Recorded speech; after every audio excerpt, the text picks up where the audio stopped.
নমস্কার স্যার, আমরা নির্মল শিক্ষার্থী স্কুল থেকে আসছি। আমাদের প্রজেক্টের মডেলটির নাম হলো রেইন ওয়াটার হারভেস্টিং বা বৃষ্টির জল সংরক্ষণ। তো প্রথমে আমরা বৃষ্টির জলটিকে ছাদের মাধ্যমে বা কোনো ক্যাচমেন্ট এরিয়ার মাধ্যমে সংগ্রহ করব। তারপর সেই জলটিকে ফিল্টারেশন ট্যাঙ্কের মাধ্যমে ফিল্টার করার পর স্টোরেজ ট্যাঙ্কে পাঠাবো। স্টোরেজ ট্যাঙ্কে বিভিন্ন ক্ষেত্রে সেটা ইউজ করবো। এই বিষয়ে আরও বিস্তারিত ব্যাখ্যা সবারই হতে পারে। স্যার, আমাদের যে মডেলটি তৈরি করা হয়েছে সেটা হলো কি বৃষ্টির জল সংরক্ষণের উপর।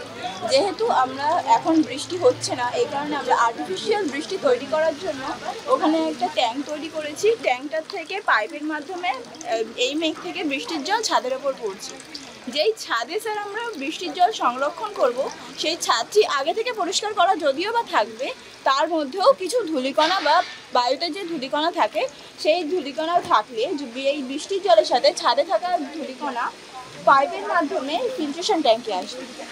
ফিল্ট্রেশন ট্যাঙ্কটি আমাদের তৈরি করা হয়েছে সবার প্রথমে বড় পাথর, তারপর তার থেকে ছোট পাথর, তারপর তার থেকে ছোট পাথর, সবার শেষে বালি এবং তুলো দিয়ে।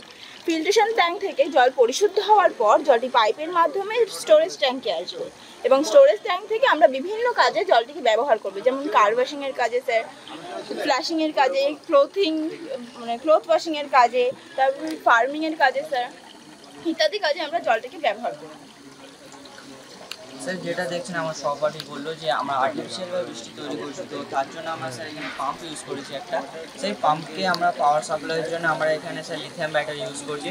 স্যার এর সিস্টেম লিথিয়াম ব্যাটারির পরিবর্তে স্যার আমরা সোলারও ইউজ করতে পারি, সেটা ক্ষয় সাশ্রয়ী হতে পারে আমাদের।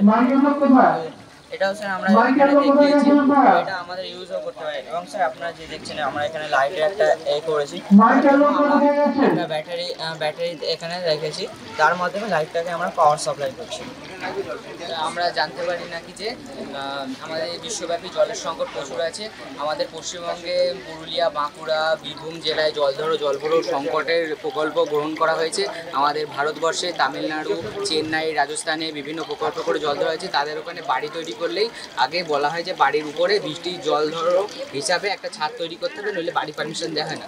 আর বিশ্বের হিসাবে দক্ষিণ আফ্রিকা, কোরিয়া, তারপরে জাপান, থাইল্যান্ডে বিভিন্ন জল পরিকল্পনা গ্রহণ করা হচ্ছে। সেখানে আমরা এই মডেলটি তৈরি করে বড় যদি বাণিজ্যিকভাবে এই মডেলটি করা হয়, তখন ওদের বৃষ্টির জল সংরক্ষণ করে বৃষ্টির জল ব্যবহার করতে ওদের প্রচুর সুবিধা হয়। আরও খবরের আপডেট পেতে সাবস্ক্রাইব করুন আমাদের ইউটিউব চ্যানেলটি আর বেল